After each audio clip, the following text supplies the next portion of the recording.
Everyone, আজকে তোমরা সবাই অনেক ভালো আছো, বুঝতে পারছো আমরাও ভালো আছি। আজকে হচ্ছে পুরো রবিবার আর এখন সমস্ত 12টা 5।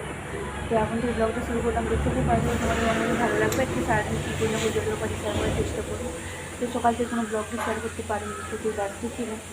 আজকে আমাদের পুকুরে জাল দেওয়া হয়েছিল, কী কী মাছ পড়েছে, কী বিদ্যান্ত ছিল সব অনেক তখন তুলে রেখেছে আর কি। তোমার সাথে শেয়ার করবো, ঠিক আছে? তো ভিডিওটা কন্টিনিউ করতে থাকো, আর তুমি ভিডিওটা দেখতে অনেক অনেক ভালো লাগবে। তো রান্না হয়ে গেছে, ছেলে মেয়ে সবাইকে খেতেও দিয়ে দিয়েছি, আমি আর কত বছর বাকি আছি, ঠিক আছে? তো চল পরে আবার যা কিছু বলার বলছি। সারাদিনই ব্যস্ত ছিলাম, সকালবেলা ধান সিদ্ধ হয়েছে, তারপরে দেখো এই যে আজকে দুটো থালাতে আম সত্ত্ব দিয়েছি, অনেকগুলো আম ছিল।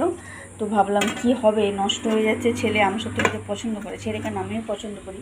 আগের বছর আমার মা দিয়েছিল, সেগুলো খেয়েছিলাম। তো এই জন্য দুটো থালাতে এগুলো সিদ্ধ করতে করতেও টাইম লাগছে। দুটো থালায় দিয়ে হচ্ছে দুপুর 2:30, ছাদে এসেছি, ধানটা রোদে আছে, সেগুলোকে মানে চাপা দেওয়াই ছিল, তারপরে একটু খুলে দিয়েছি, এত গরম তাপ ওই জন্য খুলে দিয়েছি। তার দেখো কীরকম মেঘ পুরো কালো হয়ে, কী বলে ওটা, পশ্চিম আর দক্ষিণ দিকের কোণে মেঘ উঠেছে, আর মেঘ ডাকতেছেও।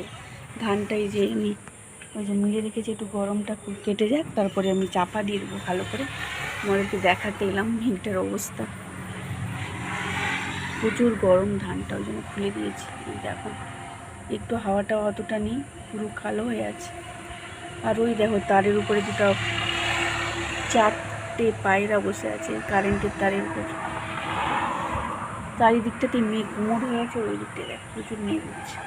বন্ধুরা কি মেঘ ডাকছে, আমাদের দিকে যদি এখনো বৃষ্টি হয়নি, এমনি ঝিমঝিম করছে। আর এই দেখো মেঘটা ফেসে গেছে আর ঝড় শুরু হয়েছে। আর আমি যে ধানের তিরপলটা ঠিকঠাক মানে ভালো করে চাপা দিয়েছি, হয় কি জানি এরকম ঝড় হচ্ছে। দেখো বন্ধুরা বৃষ্টি হবে অন্য কোথাও হচ্ছে, এত মেঘের গর্জন যখন, এমনি ঝিমঝিম এখানে শুরু হয়েছে। দেখো এই যে দেখো বন্ধুরা, আজকে ব্যস্ততার কারণে এই যে মোরালা মাছ, আমাদের পুকুরে আজকে জাল দেওয়া হয়েছিল, মোরালা মাছ আর এই কাতলা মাছ। এই যে কত বড় কাতলা দিচ্ছে, এরকম 3টা পড়েছিল, 3টা নয় 4টে, কাকিমাদের, আমাদের জায়েদের, আর যারা জাল দিয়েছিল তাদের। এত বড় মাছ, আর মোরালা মাছগুলো খুব সুন্দর ছিল। সময় হচ্ছে বিকেল 4টা 20, ছাদে এলাম দেখাতে তোমাদের। তখন তো দেখালাম যে মেঘ হয়েছিল, ঝড় শুরু হলো, বৃষ্টি হয়েছে, কিন্তু খুব একটা জোরে বৃষ্টি হয়নি, অন্য কোথাও জোরে হয়েছে। ওখানে এর মধ্যে দেখো ছাদও শুকিয়ে গেছে, আসলে ছাদে যা গরম ছিল না, বৃষ্টির জল পেয়ে টেনে নিয়েছি। তো এখনও মেঘ আছে, বৃষ্টি হতে পারে। কারেন্ট নেই, মানে গ্রামে তো জানোই, একটু মেঘ উঠে মানেই ব্যাস কারেন্ট শেষ। তো কারেন্ট নেই, মোটামুটি বৃষ্টি হয়ে ওয়েদারটা নর্মাল হয়ে গেছে। খুব যেন হয়েছে গরম ছিল, সেটা এখন পুরো ঠান্ডা হয়ে গেছে। বৃষ্টি কম হলেও মানে ঝড় হয়েছিল তো, আর মেঘ এখনও আছে, বৃষ্টি হতে পারে।